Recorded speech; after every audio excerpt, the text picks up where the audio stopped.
నమస్తే కృష్ణ కుమార్ గారు, welcome to icon politics. నమస్తే అండి. ఎస్ మేడం, ఇప్పుడు మహేష్ బాబు గారి సంగతి మళ్ళీ తెర మీదకి వచ్చిందనే చెప్పుకోవచ్చు. ఏదైతే శ్రీ సాయి సూర్య డెవలపర్స్ ఏదైతే దానికి సంబంధించి బ్రాండ్ అంబాసిడర్ గా మహేష్ బాబు ఉన్నారు, గతంలో ఈడీ ఆయన మీద కేసు అనేది ఫైల్ చేసింది. సో ఇప్పుడు మహేష్ బాబు అనే వ్యక్తి ఇప్పుడు ఈడీ విచారానికి వెళ్తారా వెళ్ళాలని పెద్ద క్వశ్చన్ మార్క్. అసలు అయితే ఈ రోజే వెళ్ళాలి.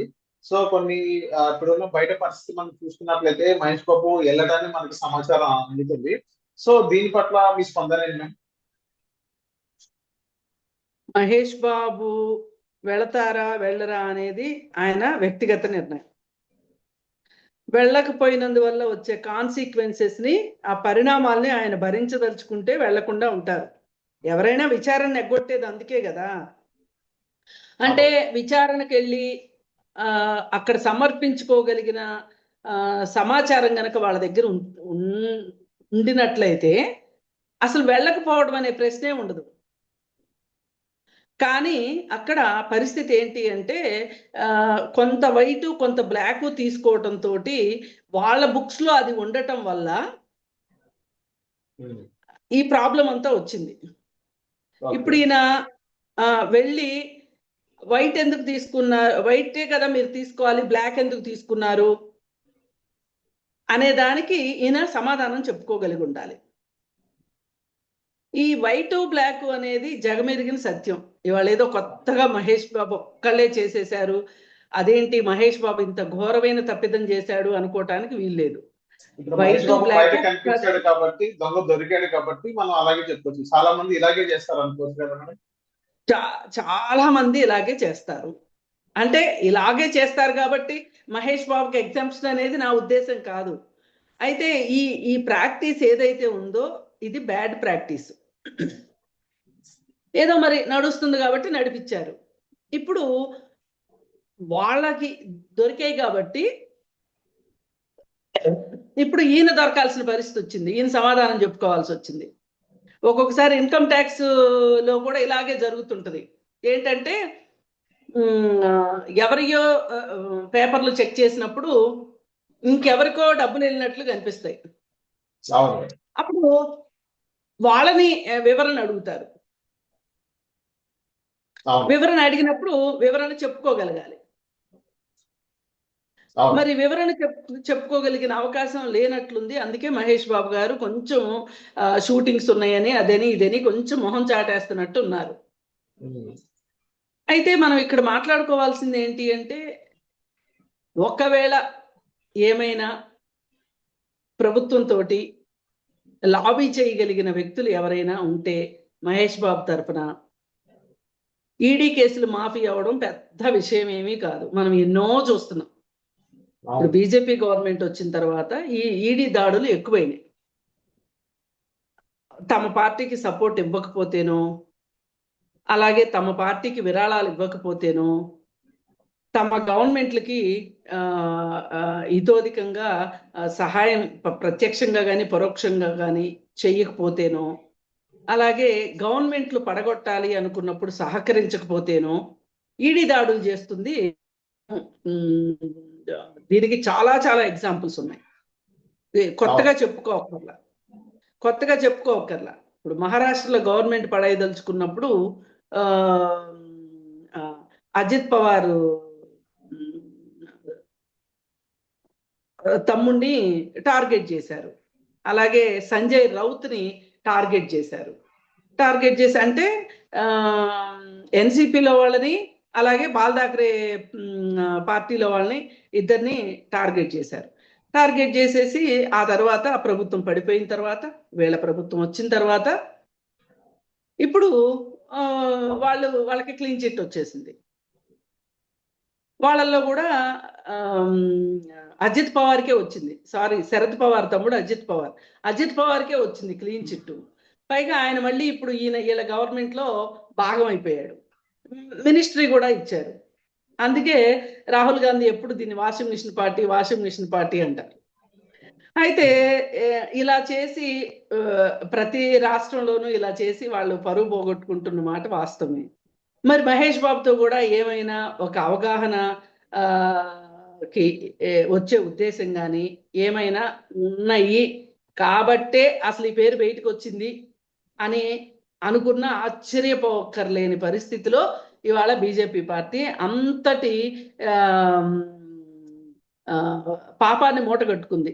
అందుకే మేడం ఇక్కడ మనం చూసుకున్నట్లయితే మేడం మహేష్ బాబు గారు చాలా కంపెనీస్ కి బ్రాండ్ అంబాసిడర్ ఉన్న పరిస్థితి మనం చూసాము. ఏ కంపెనీ కూడా ఇన్ని ఇబ్బందులు పడలేదు, కానీ ఈ శ్రీ సాయి సూర్య డెవలపర్స్ మీద కానీ ఎందుకు ఇంతలా వచ్చిందని అనుకోవచ్చు. అంటే దానికి కారణం ఏంటి అంటే రియల్ ఎస్టేట్ వాళ్ళ దగ్గర బ్లాక్ మనీ ఎక్కువ ఉండే అవకాశం ఉంటది. ఓకే. అందువల్ల వాళ్ళు బ్లాక్ మనీ ఇస్తామన్నారు. అదే ఇప్పుడు ఆయన కోక్కి అడ్వర్టైజ్మెంట్ ఇస్తారు, అలాగే ఇంకొక దానికి అడ్వర్టైజ్మెంట్ ఇస్తారు. ఇస్తే అక్కడ ఏంటి పరిస్థితి అంటే వాళ్ళకి వైట్ ఉందనుకోండి, వైటే ఇస్తారు కదా, బ్లాక్ ఇవ్వరు కదా. ఈ రియల్ ఎస్టేట్ వాళ్ళ దగ్గర ప్రాబ్లం ఏంటంటే వీళ్ళ దగ్గర వైట్ ఎక్కువ ఉండదు, బ్లాక్ ఉంటది. కాబట్టి ప్రాబ్లం ఏమొస్తుందిలే అనే ఒక భరోసాతోటి వీళ్ళు తీసుకున్నట్టున్నారు. తీసుకున్నది ఇప్పుడు మెడకు చుట్టుకుంది. ఇప్పుడు రాగా పోగా ఎలా ఉంటది అంటే మన సమాజంలో దొరికిన వాడే దొంగ, దొరకని వాడు ఎప్పటికీ దొరే. ఇప్పుడు మహేష్ బాబు గురించి అందరూ మాట్లాడుకుంటున్నారు. మరి ఏ హీరోలైనా సరే వాళ్ళ remuneration white to black ratio లేకోకుండా తీసుకుంటున్నారా? అలాగే సామాన్య పౌరులు కూడా వైట్ టు బ్లాక్ లో డబ్బులు చలామణి చేసుకోవట్లేదా? ఇప్పుడు ఫర్ ఎగ్జాంపుల్ ఒక రియల్ ఎస్టేట్ లో ఒక ప్లాట్ కొంటాం, దాని గవర్నమెంట్ వాల్యూకి దాని మార్కెట్ బయట మార్కెట్ లో నడిచే వాల్యూకి చాలా తేడా ఉంటది, గ్యాప్ ఉంటది. ఆ గ్యాప్ ఉన్నప్పుడు మనం ఖచ్చితంగా ఏం చేస్తాము అంటే గవర్నమెంట్ వాల్యూ ప్రకారమే వైట్ ఇస్తాము, మిగతాదంతా బ్లాక్ ఇస్తాము అంటాం. అంటే తప్పదు. అంటే వైట్ కంటే వైట్ 1/3 నడుస్తూ ఉంటే సమాజంలో 3/4 మనకి బ్లాక్ నడుస్తుంది. అంటే ఒక 100 రూపాయలు మనం లెక్కేసుకుంటే 33 రూపాయలే వైట్ నడుస్తుంది. మిగతా 66 రూపాయలు బ్లాక్ నడుస్తుంది. ఈ పరిస్థితి నడుస్తుంది. అయితే ఇదంతా ఒక రకంగా గవర్నమెంట్ కి ట్యాక్సులు ఎగ్గొట్టడం కోసం చేసే పనులే ఇవన్నీ. కాకపోతే ప్రజలు కూడా ఏమంటారంటే మేమేమన్నా వద్దన్నామా? రియల్ ఎస్టేట్ ఫుల్ పెట్టొచ్చు కదా, మీరు గవర్నమెంట్ వాల్యూ మొత్తం సవరించవచ్చు కదా అని అంటారు. ఎందుకు అంటే సరే ప్రజలు అడిగినా కానీ ప్రభుత్వాలు చెయ్యవు, ఎందుకంటే వాళ్ళకు కూడా బ్లాక్ మనీ కావాలి. వాళ్ళు ఒక ఎమ్మెల్యేని కొనాలనుకోండి, వైట్ ఇచ్చి ఎట్లా కొంటారు? బ్లాక్ లోనే కొనాలి. ఒక ఓటు కొనాలనుకోండి బ్లాక్ లోనే కదా కొనేది. ఎలక్షన్ పోల్ మేనేజ్మెంట్ మొత్తం బ్లాక్ లోనే అయ్యేది, బ్లాక్ తోనే అవుతుంది. అందుకని రాజకీయ పార్టీలు, అధికారంలో ఉన్న రాజకీయ పార్టీలు మరీ ముఖ్యంగా ఈ డిమాండ్ చెయ్యవు. కాకపోతే మీరు చేస్తున్న అవకతవకల వల్ల, అంటే మీరు సరైన నిర్ణయాలు తీసుకోకపోవటం వల్ల ఈ సమస్య వచ్చింది. నిజానికి మీరు అడిగారు, ఎన్నో అడ్వర్టైజ్మెంట్లు ఇస్తారు కదా, ఈ ల్యాండ్ కి సంబంధించిన దాంట్లోనే ఈ సమస్య రావాల్సిన అవసరం ఏంటి అని అడుగుతున్నారు. It's valid question. ఎందుకంటే ఈ రంగంలో మరీ ఎక్కువగా ఉంటది కాబట్టి ఇలా చేయవలసి వచ్చింది. పోనీ నాకు బ్లాకే మరి కాస్త ఎక్కువ, వైటే మరి కాస్త ఎక్కువ ఇవ్వండి, నాకు బ్లాక్ అసలు వద్దు అంటే కూడా ఈ డీల్ కుదిరుండేది. కానీ ఆయన అండర్ వాల్యూ చేసుకోరు కదా. నాకు ఇంత పలుకుబడి ఉంది, నా మార్కెట్ ఇంత ఉంది, నా మార్కెట్ ఇంత ఉన్నప్పుడు నేను ఎందుకు తక్కువ తీసుకోవాలి అనే ఉద్దేశంతో ఆయన తీసుకున్నారు. ఇప్పుడు యాతావాత వచ్చేసరికి ఈ బ్లాక్ వైట్ విషయంలో ఏ ఒక్కళ్ళు కూడా గుండెల మీద చెయ్యేసుకొని ఆడిటర్ల సలహాలు లేకోకుండా పూర్తిగా ట్యాక్సులు కడుతున్న వాళ్ళు ఈ భారతదేశంలో ఎంతమంది ఉన్నారు అనేది లెక్కేసుకో. అది జరిగే పని, అది జరగట్లా. ఏదో ఒక సందర్భంలో ఎక్కడో ఒక చోట ఇప్పుడు బోల్డ్ ఖరీదైన పెళ్లిళ్ళు జరుగుతున్నాయి. ఈ ఖరీదైన పెళ్లిళ్ళల్లో అంతా వైటే పెడుతున్నారా? మొత్తం బ్లాక్ ఉండేది. అక్కడ 80 to 90% బ్లాక్ ఉంటుంది. బ్లాక్ ఉంటది. గవర్నమెంట్ చెప్తుంటది మీరు రిసిప్ట్ అడగండి, రిసిప్ట్ తీసుకోండి అని చెప్తుంది. ఆఖరికి మెడికల్ షాప్ దగ్గర కూడా మీరు రిసిప్ట్ తీసుకోండి అని అంటే అంత చిన్న విషయం దగ్గర కూడా. అలాగే అందరూ డిజిటల్ మనీలోకి వచ్చేసింది. ఆ ఈ గూగుల్ పేలు ఇవన్నీ కూడా యూపీఐ వచ్చేసేసి ట్రాన్సాక్షన్. అంతా యూపీఐ ట్రాన్సాక్షన్స్ నడుస్తుంది. ఈ దేశంలో అసలు బ్లాక్ ని మేము పంపించేసాం అని చెప్పి బీజేపీ అబద్ధాల కబుర్లు చెప్తుంది. చిన్న చిన్న వాటి దగ్గర మీరు జాగ్రత్తలు తీసుకుంటున్నారు, నేనేం కాదు అనట్లా.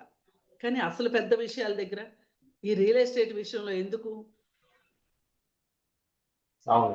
అట్లాగే చాలా పెద్ద పెద్ద డీల్స్ జరిగేటప్పుడు కూడా వైట్ బ్లాక్ నడుస్తుంటది. ఇప్పుడు విద్యా సంస్థలు ఉన్నాయి, ఈ విద్యా సంస్థల దగ్గర వైట్ బ్లాక్ బాగా నడుస్తుంటది. మామూలుగా అయితే 20,000కు మించి క్యాష్ ట్రాన్సాక్షన్ చేయకూడదు అంటారు. మీరు ఇప్పుడు ఏ శ్రీ చైతన్య కాలేజీకి వెళ్ళండి, ₹1,00,000 కట్టించుకుంటారు వాళ్ళు. అందుకని ఇవన్నీ చూసుకుంటే ఈ ప్రభుత్వానికి కావాల్సింది ఏంటి? ఎవరు అధికారంలో ఉంటే ఆ పార్టీకి శ్రీ చైతన్య దగ్గర నుంచి ఫండ్స్ కావాలి. వాళ్ళు ఫండ్స్ ఇవ్వాలి అంటే గనక బ్లాక్ ఉంటేనే వాళ్ళు ఇవ్వగలుగుతారు. కానీ ఇక్కడ శ్రీ సూర్య సాయి డెవలపర్స్ అయితే వాళ్ళంటే కూడా ఎవరైనా రాజకీయ పెద్ద తలకాయలు ఉండే ఉంటారు కదా, మనకి తెలిసి ఎంతో కొంత. అంటే ఒక్కొక్కసారి ఏమవుతుందంటే టార్గెట్స్ ఉంటాయి చూడండి. ఇప్పుడు నెలాఖరులో మనకి పోలీసులు, ట్రాఫిక్ పోలీసులు ఆపి మీ దగ్గర అది ఉందా, మీ దగ్గర ఇది ఉందా, ఇది ఉందా, అది లేదా, ఇది లేదా అని చెప్పి డబ్బులు తీసుకుంటారు కదా, వసూలు చేస్తారు. ఈ వసూలు చేసేదానికి లంచాలు అన్నాను నేను అనట్లా. మీరు ఇంత వసూలు చేయాలి అని చెప్పి వాళ్ళకి టార్గెట్ ఉంది డిపార్ట్మెంట్ దగ్గర నుంచి. మరి చాలా సార్లు చూసి చూడనట్టు పోయి మరి అప్పుడప్పుడే ఎందుకండి అడుగుతారు వాళ్ళు డబ్బులు? అంటే మనకి చలాన్లు ఎందుకు వేస్తారు అంటే ఆ డిపార్ట్మెంట్ నుంచి వాళ్ళకంత టార్గెట్ ఉంటది. అట్లాగే ఈడీ కూడా అట్లాగే టార్గెట్ ఉంటది. ఆ టార్గెట్ లో భాగంగా వీళ్ళు ఇప్పుడు పోయినసారి కేటీఆర్ అన్నాడు కదా, ఈడీ బోడీ మోడీ మాకేం భయం లేదు, ఫస్ట్ ఈడీ వస్తుంది తర్వాత మోడీ వస్తాడు, ఇలా రకరకాల కామెంట్స్ చేస్తున్నారు. ఎక్కడో దాకా ఎందుకు తమిళనాడు గవర్నమెంట్ లో వాళ్ళని ఎంత ఇబ్బందులు పెడుతున్నారు, అసలు అక్కడ దాకా ఎందుకోండి. అసలు రాజీవ్ గాంధీ, ఇందిరాగాంధీ, జవహర్లాల్ నెహ్రూ అప్పటి నుంచి ఉన్న నేషనల్ హెరాల్డ్ దానికి సంబంధించిన దాంట్లో ఆ కేసులో ఇప్పుడు వీళ్ళు రాజకీయంగా దెబ్బ కొట్టడం కోసం సోనియా గాంధీ పైన, రాహుల్ గాంధీ పైన ఈడీ కేసులు నమోదు చేశారు కదా.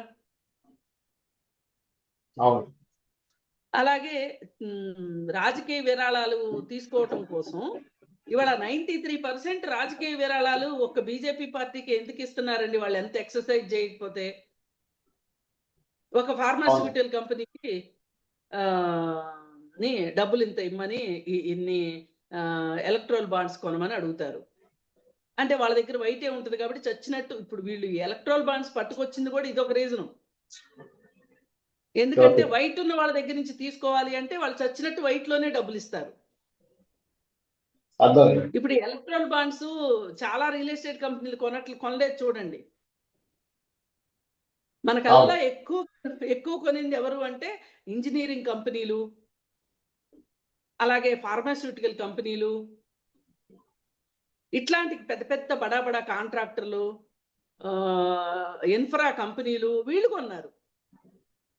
వీళ్ళు ఎందుకు కొన్నారు అంటే వాళ్ళ దగ్గర బ్లాక్ లేదు, వైట్ ఉంది కాబట్టి కొన్నారు. మరి ఇప్పుడు వాళ్ళకి వీళ్ళు ఫోన్లు చేస్తారు, ఎలక్ట్రల్ బాండ్లు కొనండి అని. మేము కొనము అన్నారు అనుకోండి, వాళ్ళ మీద ఈడీ పంపిస్తారు. దీనికి ఖచ్చితమైన సాక్ష్యాధారాలు ఉన్నాయి, నేను మాట్లాడుతున్నానని కాదు. వాళ్ళు ఈవేళ ఈడీ దాడి జరుగుతుంది, రేపు దర్యాప్తు జరుగుతుంది, ఎల్లుండి కేసు క్లోజ్ అయిపోతుంది. ఇంకో 3-4 రోజులు పోయిన తర్వాత వాళ్ళు ఎలక్ట్రల్ బాండ్స్ కొంటారు. ఇది ఈ తతంగా నడుస్తుంది. దానిలో భాగంగానే చూస్తున్నాను తప్పితే ఇదేదో పెద్ద కొండందోవి ఎలుకను పెట్టారని నేనేం అనుకోవట్లే. కాకపోతే ఏంటంటే ఒక్కొక్కసారి టార్గెట్స్ పుణ్యమా అని కూడా కాకతాళీయంగా కేసులు దొరుకుతాయి వాళ్ళకి. ఇక ఆ దొరికిన కేసుల్ని వదలరు. అలాగే కొంతమంది బాగా నిజాయితీ గల నాయకులు, నిజాయితీ గల అధికారులు ఉంటారు. వాళ్ళని ఒప్పించడం కుదరదు. అవును. అందుకోసం కూడా అలా కూడా కేసులు నమోదవుతుంటాయి. ఏదైతేనేమో అన్ని పరిస్థితులు కలిసొచ్చి మహేష్ బాబుకి ఈ విధంగా ఇబ్బంది వచ్చిందని చెప్పుకోవచ్చు. మహేష్ బాబుకి ఇబ్బంది వచ్చిందనే కాదు, అసలు మామూలుగా కూడా దీనిపైన ఈ బ్లాక్ తీసుకునే వాళ్ళకి కూడా ఏ మాటకు ఆ మాట అవేర్నెస్ ఉండాలి. బ్లాక్ తీసుకుంటే ట్యాక్స్ కట్టాల్సి వస్తారు వీళ్ళు కూడా. అది ఎగ్గొట్టడం కోసం చేస్తారు. అందుకని పిల్లి పేరేసి పోయి మూతి కాల్చుకుంది అన్నట్లు ఇలా చెయ్యొద్దు. ఎందుకంటే 100 రూపాయలు మనకు వస్తే 33 రూపాయలు ట్యాక్స్. మరి తప్పదు. ఇప్పుడు ప్రశాంతంగా ఉండాలి అంటే చిక్కులు లేకుండా పెట్టుకోవాలి. చాలా మంది ఇన్కమ్ ట్యాక్స్ వాళ్ళతోటి ఒకప్పుడు ఈడీలు ఇవి ఉండేవి కాదు. ఓన్లీ ఇన్కమ్ ట్యాక్స్ డిపార్ట్మెంట్ తోటే ఆస్తులు పోగొట్టుకున్న వాళ్ళు చాలా మంది ఉన్నారు.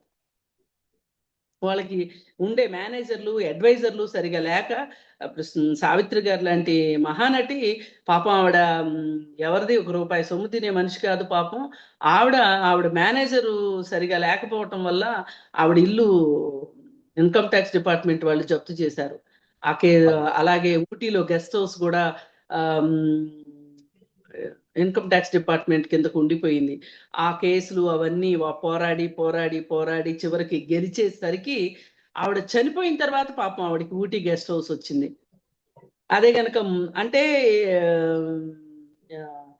వాళ్ళు స్వాధీనం చేసేసుకున్నారు ఆ ప్రాపర్టీని.